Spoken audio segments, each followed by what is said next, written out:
So, Josh, I don't know if there's ever an age that's acceptable for hemorrhoids. Oh, yeah. All right. Fair enough. Hey, guys. How you doing tonight? Welcome to episode 28. 28. It's 28. 28 of What Are You Drinking Now? Here at the Office Coffee Wine Bar.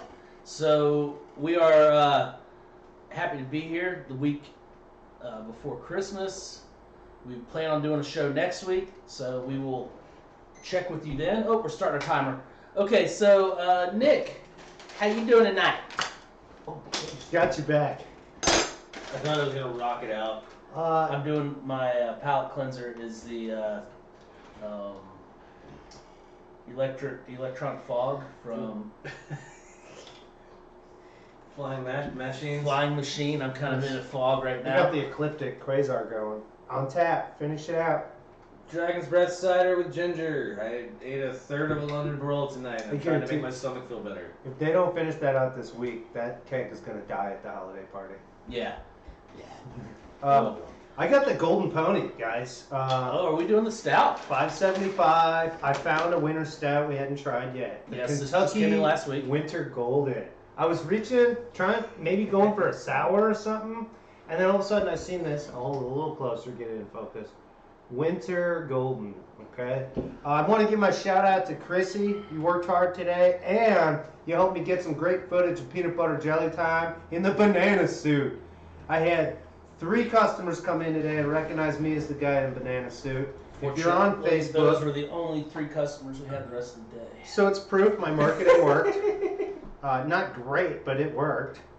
Yes, it did. It did work. You Looks wore like a chat banana just suit? opened up. He So did wear banana if suit. you Oh, that's impressive. want to Yeah, chat video on on Facebook. our live chat, again, just throw it down. Also, Down the though, road. chat's good on That's YouTube awesome. too. So if you're watching this later and you want to leave a comment, please do. I always say chat, like, subscribe. This Get is another hooked one up. of those light stouts. Yeah, so this is really cool. They said winter golden stout. So I didn't really know what was going to happen. It was in a brown bottle. And then I noticed that the pony on it was actually golden, and they did that again on the hat. Beer hat, otherwise known as a bottle cap. It's not my beer hat. And yes, I did get a haircut, everyone. Thank you. Simple couldn't tell. stats, I'm just going to say $5.75, 12-ounce bottle. And I'm pretty sure this thing is... Right up the top. This is a golden stout aged in bourbon barrels on cocoa nibs, 8% by volume. And again, brewed in Lexington, Kentucky. That's where these guys are out of. One of the things, I found this out, I did not know this about this beer brand. All of the malt is grown in Kentucky. Yes, yeah. That was something cool I learned. And so, of course, it's brewed in Lexington, heart of bourbon country. That's where they're getting their bourbon barrels. Oh, so like the malt never. Oh God, that's delicious sounding. Yeah, it's basically the whiskey of beers, I guess. So, I generally like the Kentucky bourbon barrel stuff. We have the ale, we have the coffee stout. This might be my favorite yet of all the... That is. This is good. I'm just going to caution. My one complaint that I have with this brewery is their beers are higher priced, and this one, the whole line went up this year in price, and this one is even higher priced than the normal. I was stuff. thinking this used to be like a $4 or $5 beer. Now it's Was- $5.75. Well, the regular line was $4.25 last year. Okay. Now it's $4.50. This one in particular is $5.75. So Well, so one of the things that's going to happen if you're aging your ales in bourbon barrels and your production level goes up, i.e., your market increases, No, so does your storage space. and probably the fact that they have to buy more bourbon barrels. We'll see how long it takes to outgrow Kentucky malt. yeah, that, and then the other thing I gotta say, I get the reason it's so expensive because every moment you're not selling a beer that's in a barrel somewhere means you gotta charge more for it once it comes out the barrel, So I gotta give them a little bit of leeway with that. But Like I said, I do like the beer. I like all the whole line is quality. It's a tough sell at times. This is so delicious. I guess what Rob's saying is, without repeating, but just honing in, don't get nervous about the sticker shock. It's something. It's not just you. We're all experiencing that. It's right not now. something you're going to go out and buy every day and drink every day. This is going to be a treat yourself. So beer. some of these have been really, really boozy. This just has a nice cherry bourbon taste, you know.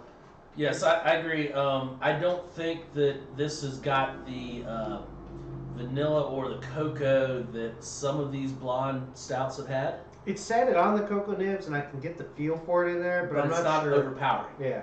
Yeah, I get a little bit of the vanilla, not a lot. I mean, all the vanilla I get is definitely oak vanilla, and not like vanilla. If I that will makes agree any with sense, that. you know. I will agree with that. It's that American oak vanilla. It's aggressive vanilla, And I'm getting whatever it that is, you that know. mouthfeel. The same thing that follows with that It vanilla. tastes like cookie dough. And Yeah. all of these light stouts taste like cookie dough to me. There's nothing I can do to stop that. But this one less so than This is not the ivory stout. No. It does not taste like straight cookie dough. There are some hops in this. This tastes like sugar cookie dough. There is some hopping. There's Yeah. no doubt in my mind. It's not just. Oh, absolutely.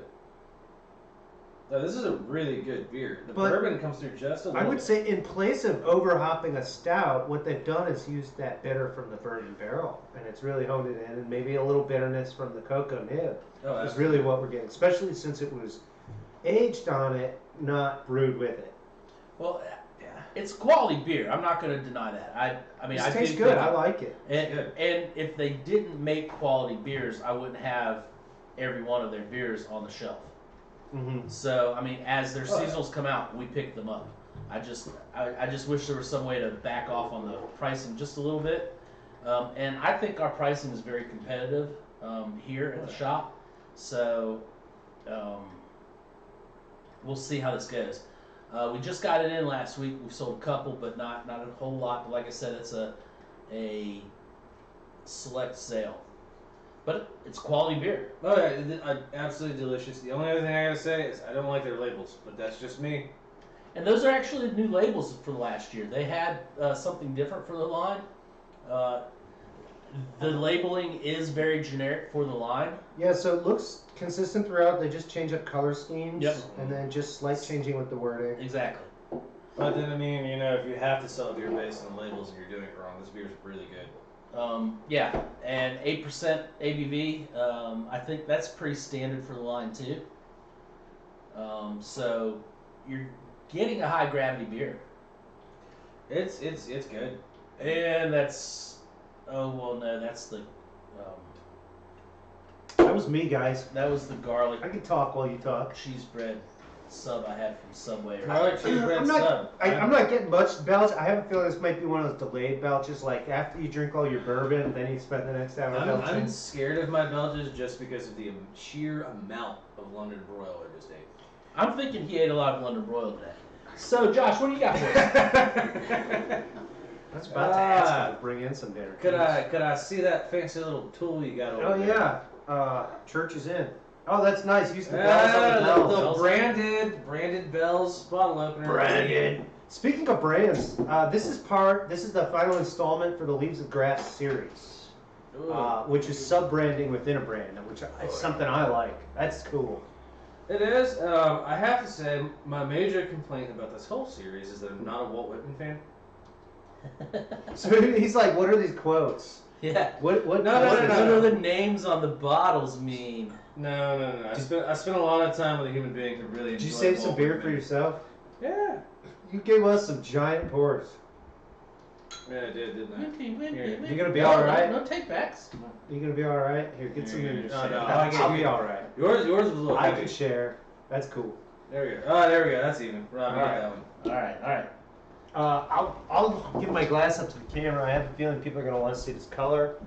This is an inky jet black porter. Yeah, this is the Bell's number 4 to a locomotive in winter, Yeah, something tells me it's really smoky. which is obviously something that Walt Whitman wrote. Very smoky. So the number 3 that we had before was the Oh Captain My Captain, the IPL. Yeah, it was a blipple. It was a black India style Pale lager. pale lager. Yeah, black IPAs, man. I hate that It they was a didn't black take IPL though. Black. I didn't take a sip of that. A yet. blipple. Man, the smoke on that is huge. Literally Ugh. to a locomotive in winter. Thank you, Walt Woo! Whitman. Well said. The thing about Walt Whitman is he said it before you knew it was a thing. That is smoked bacon. Yeah, this is I don't know if I would qualify as the Rauch beer, like the German style smoked beer, but that's what they're called. Wow, I'll even go further to say it's smoked ham. Oh, didn't we do that one last week? Mm-hmm. But this is whatever we had last week with the smoked ham. This the fade to black. This is more hammy. Yeah.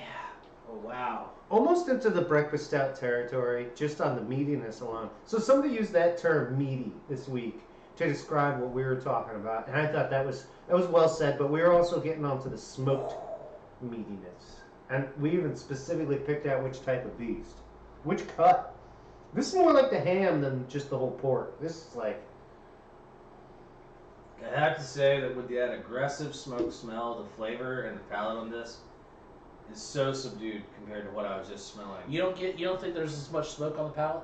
I think it's look. I I've don't had get a it lot on the of- palate. I get a sweetness You on don't the get any palate. smoke on the I palate? get smoke on the palate. I'm just saying I've had a lot of smoked beers, and this one compared to a lot of them, these are really really hard beers to make. So how do they get that smoke in there? I'm curious. Is this It's, liquid smoke or? No, it's not liquid smoke. Uh-huh. What it is a specific kind of malt that they smoke before they like dry it out and everything. A lot of the times it's peat smoke, which this tastes like peat smoke. Most of it's peat smoke. But they have other things that they'll do, like hickory smoke and stuff like that. But it's like a smoked malt that they brew the beer with. And it takes a tiny, tiny little bit in the mash to get it that level of flavor. Which is what I'm saying, like, this is a really, really hard style of beer to make because it is very, very easy to get that ratio wrong. Yeah, I can see that. And next thing you know, you're drinking and burping a campfire. But that's what I was saying. There's a lot of smoke in this beer. Don't get me wrong. It's just this is, to me, a very, very, very awesome like example of how this should taste. What's I'm the just- ABV there? Ooh, I'm just really surprised on how smoky I'm getting. 6.0. So it's a relatively standard. Yeah, ABV so now. this is interesting. You know, we didn't get all the way to a imperial, and we're not on just our normal strength. We're right in that zone. People seem to love for craft products. Yeah, I think you're right. I think 5 to And so, what 6 was the 5 price is, on that too? That's always something I'm curious. This is one thing I really like. 2.75. This is a limited release beer from Bell's Brewing, and it's $2. Coming in at bottom price. That's awesome. That is ridiculous. But yeah. I would say worth it now that you tell me, like, oh, hey, yeah, that's just that. Okay, cool. Caveat I've got with it: I could not drink a lot of this. I was just gonna say something similar. I think that I would grab a 6-pack, Yeah. but I think it's worth it for a 6-pack if you like dark beer. If you like a porter or a stout or something or a brown. So, we're at the end of the year, but do they release like a mix pack that's got all 4 series in it? I haven't heard. No, I don't think so. I'll tell you though, like if I did meet somebody That that is this smoky. was like the one That beer is they wanted smoky. to drink all day, every day, I would probably shy away from them a little bit. I'll Hey, probably be are afraid you to hang sure out. you're right for That's that? that's gonna be a big. Hey, pro. by the way, That's a tough person. Josh, I want to throw you a compliment, man. You look very relaxed, and I love the tie-dye shirt, by the way. I have no idea why I look this relaxed. Pete I'm Grill. wearing tie-dye today. We did have my company had a Christmas party, and we had a lot of fun at the Christmas party this weekend. I'm just Nice. trying to. Festive, had the whole tree and everything. I went so crazy, I got to mellow out. Did you eat the Nice. tree? I did not eat the tree. Okay, Nice. not. I don't, well, It could hurt coming out. yeah, no, I mean, Kinda you bristle. gotta watch your fiber intake. Yeah. All right. Well, I think we got a wine to drink. I'm gonna take a sip Yeah, of my we sure palate do. cleanser Yeah. and just Let me- kind of Let me get that bottle and I'll crack it open, get ready please. for that. So we're doing Pinot Noir tonight. I have a strange feeling we've done this one before. Both Nick and Josh told me we hadn't. I don't remember this one. Someone was looking at this bottle today. I feel Josh like I told could have me sold it if I that had already the only tasted it. Pinot Noir we did was the Jovino. I thought we tasted another Oregon Pinot Noir. But it was either good enough that we should do it again or not and forgettable. So some things I've learned to ask when you tell me you have an Oregon Pinot Noir. I would like to know, is this vintage Willamette Valley or is this simply bottled in Oregon? Good question. This is Planet Oregon 2017 from Willamette Valley. Willamette, damn it. That's how you say it. Pinot Noir.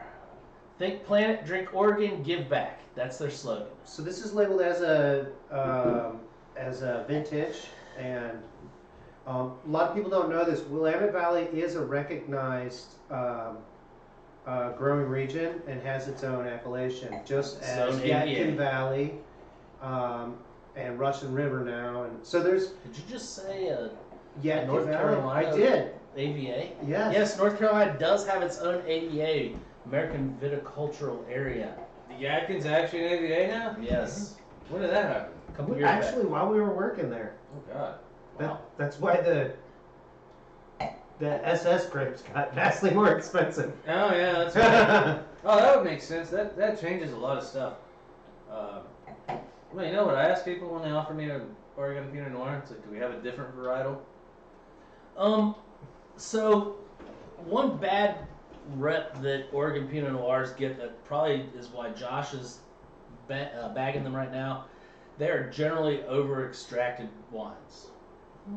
They pull as much of their sweet juiciness that they can out of the wine and go and try to please the American palate. So a lot of people say that the preference of the Oregon Pinot Noirs came from a mimicry of the latitude to Burgundy country, where Pinot Noir made its original home.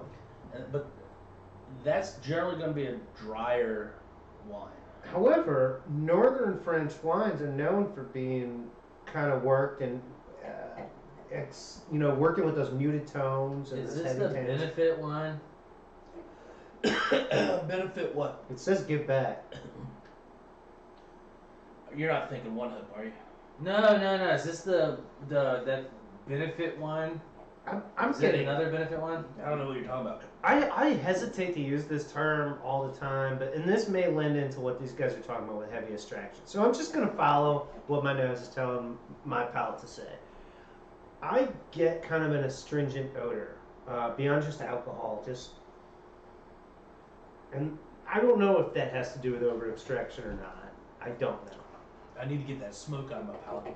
Yeah, Hail, drinking and smoked anything is probably not a good idea before you start. Let me just scrub some pine salt through my mouth. Thank you. That's, by the way, Portland beer, Oregon wine. I'm feeling good. So I might even just throw some water down it, just because these are such competing tastes. I'm getting a lot of fruit on the nose.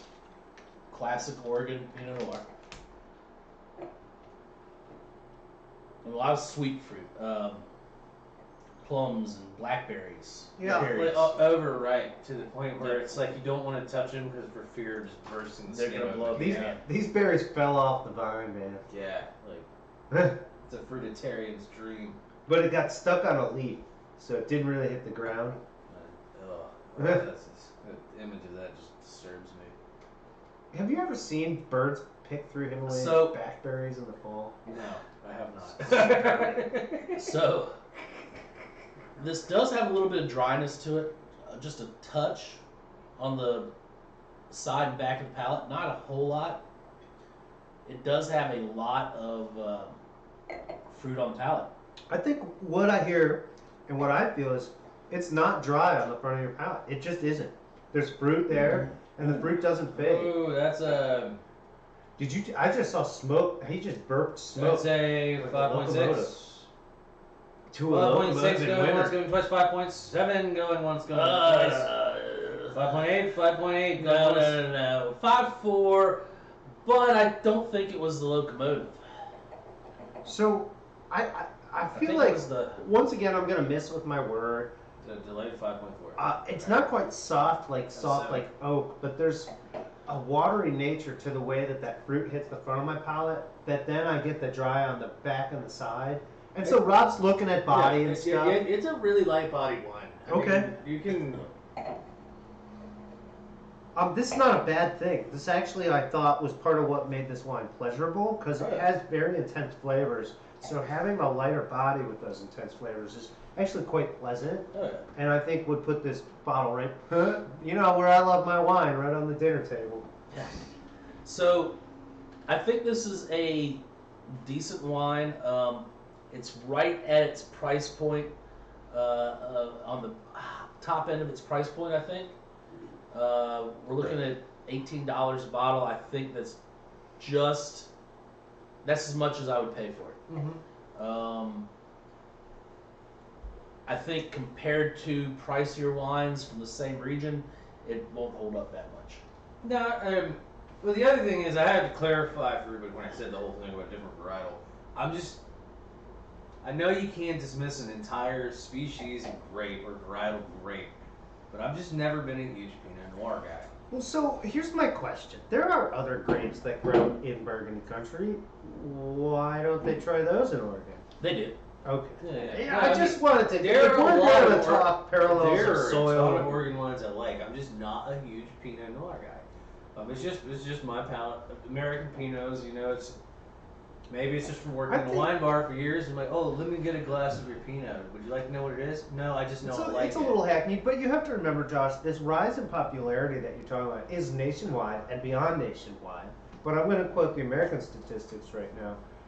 Used to be that Cabernet Sauvignon accounted for about 36% of market share of wine by glass at family restaurants. Oh yeah. That's down to under 25%. Mm-hmm. And you know who's picked up the slack? Not Pinot Noir. Merlot. Not Merlot, damn it. Yeah, Pinot. And then people are starting to look at Shirazes and Malbecs to see that international wines that aren't even grown in our country or in you don't see Italian Malbecs and French Malbecs. So you're same telling way me you the see craft beer bug South got the American. wine industry, and now you want like this weird varietal grape that no one's seen for like 30 years, and like some guy with a herd of goats. I would somewhere's say- growing. Yes and no. I would say that marketing works, and it works in the sense you don't make me buy a label, but I become aware of different opportunities to enter into the wine market. So I didn't fall in love with Cab Sav the first time I had it with my filet mignon. But I'll be back because you told me there's other grapes to try. Well, one thing to keep in mind too, when it comes to wine and what people like, and it's all a matter of what they've been introduced to. Oh yeah. Proof And- marketing works. And if you go to a mid-range restaurant and look at their wine list, you're going to get a cheap Cab, you're going to get a cheap Pinot Noir, you're going to get a cheap, something. It's not until you start going to higher-end restaurants you start getting the varietals. And when you get to those higher-end restaurants for those varietals, you actually have somebody who's knowledgeable in those restaurants to describe those varietals to you, to talk to them, to steer you towards them. And that's where people start picking up on getting to other things. Oh, yeah. So, or they go to a wine shop and they have the person working at the wine shop who's supposed to be knowledgeable. You mean the sommelier is not just a skinny dishwasher? That's right. Yeah. I'm definitely definitely skinny. I didn't wash very many dishes. I did wash a few if I had to. I did wash a few if I had to, but I did not wash very many. Mostly wine glasses. Oh, that one was that one. Yeah, that had some smoke in it. Oh yeah. That's Ooh, 6.5. That's You 6.5. gotta wrap That's up. 6.5 Yeah. 7.2 right there. That's, So, that hurt. so what I was getting to was the fact that, until you go to a wine shop and get some help and direction from the person working there, or you go to a higher end restaurant to get some help and direction there, you're only drinking what you see on TV. Oh, absolutely. No, I 100% agree. I've always felt. So as far as like going the craft beer way and trying stuff you hadn't heard from in 30 years, well, I don't think that's true. I just think it's a matter of And it's Yeah. funny, being a person who works in a wine shop who has access to trying these tastes as you open these bottles and expose them to me, is I'm always thinking, okay, what's out there in popular marketing? What's on my shelf? And when people mention that popular thing, that trend they're looking for, I want to know what on my shelf is gonna meet that ask that they have, but is also gonna expose something new to them and bring them into our wine Oh, cellar. yeah. You got your little check boxes, and it's like, well, it hits I'll 3 take out of the another 5. shot of that. I'll Actually, gladly it's really take. nice. This is actually a really good Pinot Noir from Oregon. I like it a lot more than I would admit. Did you guys catch his Weatherman accent there? He said Oregon. Oregon. So, now that we know you like it, let's go for a final review on these beers and wine. So let's start with you, Nick, on your Actually, stout. I was pretty surprised. Kentucky bourbon beers in general have been a difficult palate for me. I like their construction. I really like the flavor of this last beer. I'm going to give it a thumbs up. Okay. Like I said, I like all their beers. I think it's all quality from start to finish, from bottom of the line to top of the line. My only complaint is that I wish they would be able to work on the price point a little bit. I think this as a seasonal, very nicely done. That blonde style is very nice. It's probably the best blonde we've had in the year. I'm going to give it a thumb and a half. I will say to Rob's point there, if the ABV had been into Imperial, I think people would overlook that price point. At 8%, that's a tough price point. I'll be honest. I think all their beers 8% though. So Yeah, I'll say it gets a thumbs up for me. Solid thumbs up because I gotta put my thumb in the camera. It tastes really good. I'd have to say it boils down to price point. It's a little pricey. If the label was prettier and maybe it was a little stronger, or just something else was. doesn't pop off the shelf for you. Yeah, I mean, if something about it stood out just a hair more, and that's not like me knocking the beer. The beer is amazing. It tastes great. Something stood out about it more, I'd be more willing for the price point and probably get a better rating. But it is definitely good. All right. So you said thumbs up on it. Definitely. Let's go with your beer. All right, the lovely To a Locomotive in Winter.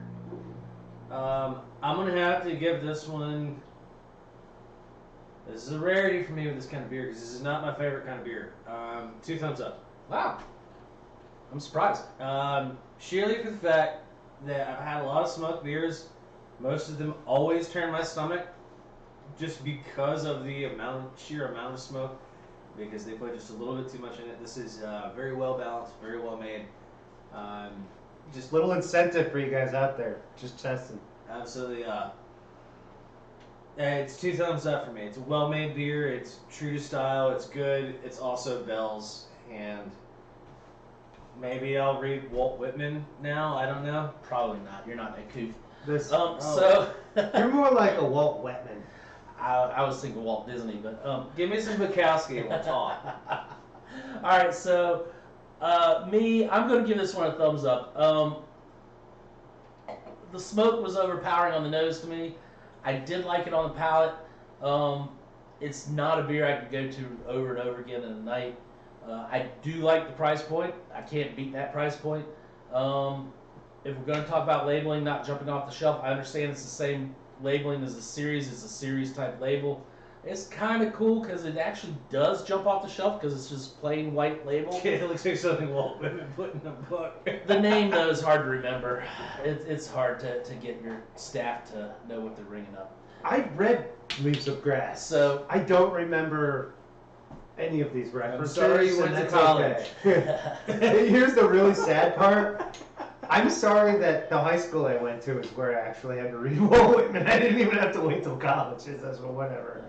Oh boy. My point being, that's a sweet beer. If you get a chance, come in and get it. This is not at your corner store. no, it's not going to be. No, that's true. No. And that's part of what's cool about a limited series.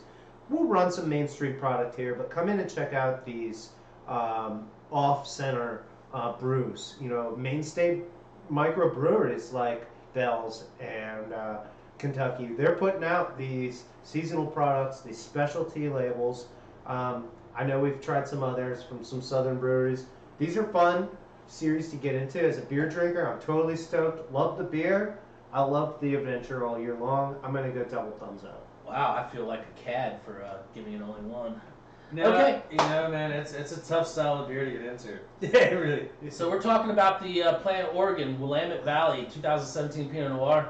I must just be in a bad mood now. I'm only giving this guy a thumbs up. I think it's top end of its price point. I don't think it could go any more. It's an $18 bottle. If they came in at a better price point for me, I definitely can lower the price on it. But Case price. it If you want to is buy it.